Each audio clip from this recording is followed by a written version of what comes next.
Hi friends, നമ്മൾ അടുത്ത് നോക്കുന്നത് കർട്ട് ലെവിൻസിൻ്റെ ഫീൽഡ് തിയറിയാണ്.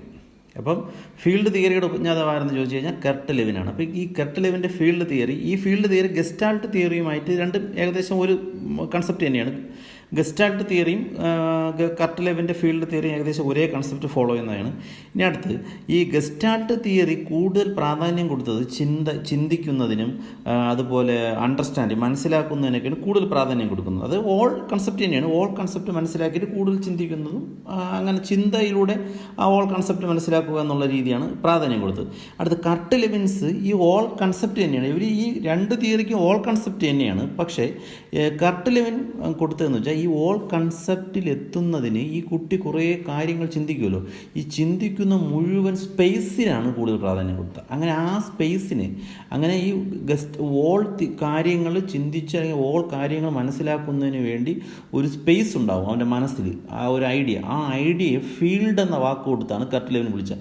അപ്പോൾ കർട്ട് ലെവിൻ ഉദ്ദേശിക്കുന്ന ഫീൽഡ് എന്ന് പറഞ്ഞാൽ നമ്മൾ ഉദ്ദേശിക്കുന്ന എൻവയോൺമെൻ്റ് അല്ല, പകരം ഒരു സൈക്കോളജിക്കൽ ഫീൽഡിനാണ് ഉദ്ദേശിക്കുന്നത്. അതായത് ഒരു കുട്ടി അവൻ്റെ മനസ്സിൽ അല്ലെങ്കിൽ ബുദ്ധിപരമായി ചിന്തിക്കുകയും ആ ചുറ്റുപാടുകളൊക്കെയാണ് ഈ ഫീൽഡ് എന്നുകൊണ്ട് ഉദ്ദേശിക്കുന്നത്. ചുരുക്കി പറഞ്ഞു കഴിഞ്ഞാൽ, ഇപ്പോൾ ഒരു പഠിക്കുന്ന ഒരു കുട്ടിക്ക് അവന് ലക്ഷ്യം കൊടുക്കുകയാണ്, അല്ലെങ്കിൽ പഠിച്ച് ഇന്ന നിലയിൽ എത്തണം എന്നുള്ള ലക്ഷ്യം കൊടുക്കുമ്പോൾ അവൻ്റെ മനസ്സിലുണ്ടാകുന്ന ഗോൾ അഥവാ ടാർജറ്റ് എന്ന് പറയുന്നത് അവൻ പഠിച്ച് ഒരു ഉദ്യോഗം നേടുക എന്നുള്ളതാണ് അവൻ്റെ ടാർജറ്റ്. അടുത്ത് അവൻ നിൽക്കുന്നൊരു പോയിൻ്റ് ഉണ്ട്, സ്റ്റാർട്ടിംഗ് പോയിന്റ്. പിന്നെ അടുത്ത് അവൻ കടന്നു പോകേണ്ട ഒരു വഴിയുണ്ട്. ഈ വഴിയിൽ അവന് നേരിടേണ്ട കുറേ തടസ്സങ്ങളുണ്ട്. പിന്നെ അവന് കുറച്ച് ഈ തടസ്സങ്ങളെ എങ്ങനെയൊക്കെ നേരിടാം എന്നുള്ള കുറച്ച് ഐഡിയ അവനുണ്ടാവണം. അല്ലെങ്കിൽ അവനെ പിന്നോട്ട് തള്ളിക്കളയുന്ന കുറേ ഫോഴ്സ് കാണും, മുന്നോട്ട് തള്ളുന്ന കുറേ ഫോഴ്സ് ഉണ്ട്. അപ്പോൾ ഇങ്ങനെയുള്ള കുറേ കാര്യങ്ങൾ അടങ്ങിയാൽ മാത്രമാണ് അവന് ആ ഒരു ടാർഗറ്റ് അച്ചീവ് ചെയ്യാൻ പറ്റുന്നത്. ഇങ്ങനെയുള്ളത് മാനസികമായി ഉണ്ടാകുന്ന കുറേ ഫീൽഡാണ്. ഇതാണ് ഈ സൈക്കോളജിക്കൽ ആ ഒരു സ്പേസിനെയാണ് കർട്ട് ലെവിൻ ഫീൽഡ് എന്ന വാക്കുകൊണ്ട് ഉദ്ദേശിച്ചത്. അല്ല നമ്മൾ പറയുന്ന സ്കൂള്, എൻവയോൺമെൻറ്റ്, ഫാമിലി, ആ എൻവയോൺമെൻറ്റ് ഫീൽഡ് അല്ല ഉദ്ദേശിക്കുന്നത്. അപ്പോൾ ആ ഫീൽഡിനെയാണ് ഉദ്ദേശിക്കുന്നത്. അപ്പോൾ ഇങ്ങനെ ഈ സൈക്കോളജിക്കൽ എൻവയോൺമെൻറ്റ് എന്ന് പറയുന്നതിന്, അതായത് മാനസികമായ ഒരു കുട്ടി ഈ മൊത്തത്തിലുള്ള കാര്യങ്ങൾ അച്ചീവ് ചെയ്യുന്നതിന് വേണ്ടി അവൻ മാനസികമായി തയ്യാറെടുക്കുന്നതിലും അവൻ്റെ ആ മാനസിക നിലയിലുണ്ടാകുന്ന ആ വലിയ സ്പേസിനെയാണ്, സൈക്കോളജിക്കൽ സ്പേസിനെ അല്ലെങ്കിൽ എൻവയോൺമെൻറ്റിനെയാണ് ലൈഫ് സ്പേസ് എന്നുകൊണ്ട് കർട്ട് ലെവിൻ ഉദ്ദേശിക്കുന്നത്. അപ്പോൾ ആ ഒരു പോയിന്റ് ഓർമ്മിച്ച് വെച്ചേക്കണം. അപ്പോൾ എൻവയോൺമെൻറ്റ് ഉദ്ദേശിക്കുന്നത് സൈക്കോളജിക്കൽ എൻവയോൺമെൻ്റ് ആണ്. അതിനെയാണ് ലൈഫ് സ്പേസ് എന്ന് പറയുന്നത്. ഇതിനകത്താണ് അവൻ്റെ ഈ ചിന്താധാരയും ബാക്കി കാര്യങ്ങളെല്ലാം കൂടുതൽ വരുന്ന കാര്യങ്ങൾ. ഇനി അടുത്ത്, അപ്പോൾ അതിൽ ഈ കർട്ട് ലെവിൻ്റെ ഫീൽഡ് തിയറിയുമായി ബന്ധപ്പെട്ട് നമ്മൾ നേരത്തെ പറഞ്ഞതുപോലെ പ്രധാനപ്പെട്ട ഒന്നെന്ന് പറഞ്ഞാൽ സ്റ്റാർട്ടിംഗ് പോയിൻ്റാണ്, ഒരു കുട്ടി നിൽക്കുന്ന പോയിന്റ്. രണ്ട്, അവൻ്റെ ഗോള്, അവൻ അച്ചീവ് ചെയ്യാൻ പോകുന്ന ഗോള്. അടുത്ത്, ഈ ഗോളിലേക്ക് കുട്ടിയെ എത്തിക്കുന്നതിന്, ടാർഗറ്റിലേക്ക് കുട്ടിയെ എത്തിക്കുന്ന കുറേ ഡ്രൈവിംഗ് ഫോഴ്സുകളുണ്ട്, അവന് സപ്പോർട്ടീവായിട്ടുള്ള കുറേ ഘടകങ്ങൾ, ഫാക്ടേഴ്സ്. അടുത്ത്, ഇവന് ആ ഡ്രൈവിംഗ് ഫോഴ്സിലൂടെ ഇങ്ങനെ പോയി ഇവന് കുറേ സമയം കഴിയുമ്പോൾ ഇവന് തടസ്സങ്ങൾ നേരിടാം. പഠിത്തവുമായി ബന്ധപ്പെട്ട് വീട്ടിൽ നിന്നോ അല്ലെങ്കിൽ പാഠ്യ വസ്തുക്കളിൽ നിന്നോ അല്ലെങ്കിൽ കണ്ടൻറ്റിൽ നിന്നോ അങ്ങനെ പാഠ്യ മേഖലയിൽ നിന്നോ അങ്ങനെ കുറേ തടസ്സങ്ങളുണ്ടാകും. ഇതിനെ ബാരിയേഴ്സ് എന്ന് പറയും, തടസ്സങ്ങൾ. ഇനി അടുത്ത്, അങ്ങനെ ഇവന് ഈ ബാരിയേഴ്സ് എന്ന് പറയുന്നത് റീസ്ട്രെയിനിങ് ഫോഴ്സാണ്. എന്ന് വെച്ചാൽ പിന്നോട്ട് വലിക്കുക, മുന്നോട്ട് സമ്മതിക്കില്ല, പിന്നോട്ട് വലിക്കും. അങ്ങനെ റീസ്ട്രെയിനിങ് ഫോഴ്സും ഡ്രൈവിംഗ് ഫോഴ്സും ഈ ഫീൽഡിനകത്ത് വരും. അങ്ങനെ ഈ റീസ്ട്രെയിനിങ് ഫോഴ്സിനെ അവൻ ഡ്രൈവിംഗ് ഫോഴ്സ് കൊണ്ട് തരണം ചെയ്യുമ്പോഴാണ് അവൻ എവിടെ എത്തുന്നത്, ഗോളിൽ എത്തുന്നത്. അപ്പോൾ ഇത്രയും കാര്യങ്ങൾ അടങ്ങുന്നതിനെയാണ് നമ്മൾ ഫീൽഡ് എന്ന വാക്ക്, അതായത് സൈക്കോളജിക്കൽ എൻവയോൺമെൻറ്റ് എന്ന വാക്കുകൊണ്ട് കർട്ട് ലെവിൻ ഉദ്ദേശിച്ചത്.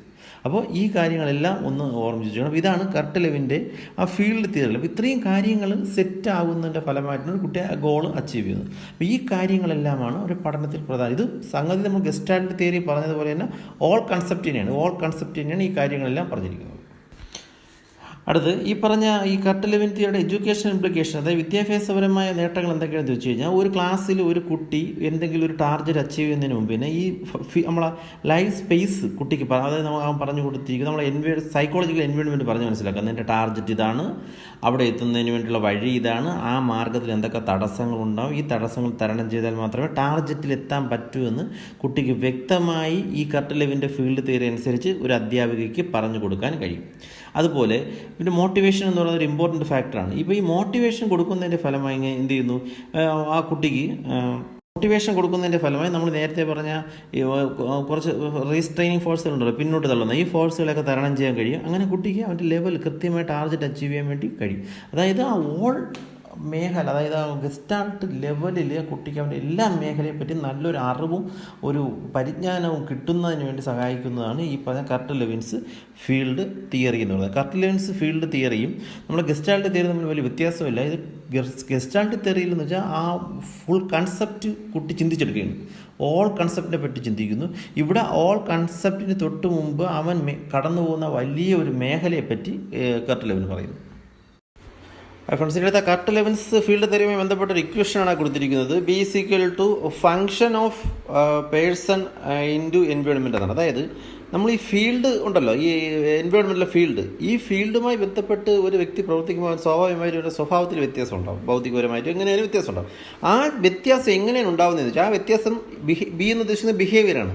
ആ വ്യക്തിയിലുണ്ടാകുന്ന വ്യത്യാസം എന്ന് പറഞ്ഞാൽ ഫങ്ഷൻ ഓഫ് ദ പേഴ്സൺ എന്നാണ്. ഫങ്ഷനിങ് ഓഫ് ദ പേഴ്സൺ, ഒരു വ്യക്തി എങ്ങനെ പ്രതിപ്രവർത്തിക്കുന്നു അല്ലെങ്കിൽ പ്രവർത്തിക്കുന്നു എന്തുമായിട്ട്, ഇൻ ദ എൻവയോൺമെൻറ്റ്. എന്ത് എൻവയോൺമെൻറ്റ്? നമ്മളീ പറഞ്ഞ സൈക്കോളജിക്കൽ എൻവയോൺമെൻറ്റുമായിട്ട്, അതായത് കർട്ട് ലെവിൻസ് ലൈഫ് സ്പേസുമായിട്ട് അല്ലെങ്കിൽ സൈക്കോളജിക്കൽ എൻവയോൺമെൻറ്റുമായിട്ട് എങ്ങനെ പ്രവർത്തിക്കുന്നു എന്നനുസരിച്ചാണ് ഒരു വ്യക്തിയുടെ ബിഹേവിയറൽ ചേഞ്ച് ഇരിക്കുന്നത്. വളരെ ശ്രേഷ്ഠമായ രീതിയിൽ അവൻ്റെ തടസ്സങ്ങളൊക്കെ തരണം ചെയ്ത് ടാർഗറ്റ് അച്ചീവ് ചെയ്താൽ വളരെ നല്ല രീതിയിലുള്ള ബിഹേവിയർ അച്ചീവ് ചെയ്യാൻ കഴിയുമെന്നാണ് കർട്ട് ലെവിൻസ് തിയറി. അപ്പോൾ ഈ ഇക്വേഷൻ പറയുന്നത് വെച്ചാൽ ബിഹേവിയർ എന്ന് വെച്ചാൽ ഫങ്ഷൻ, എഫ് എന്ന് ഉദ്ദേശിക്കുന്ന ഫങ്ഷനിങ് ആണ്. Functioning of A person in the psychological environment എന്നാണ് ഇക്വേഷൻ കൊണ്ട് ഉദ്ദേശിക്കുന്നത്.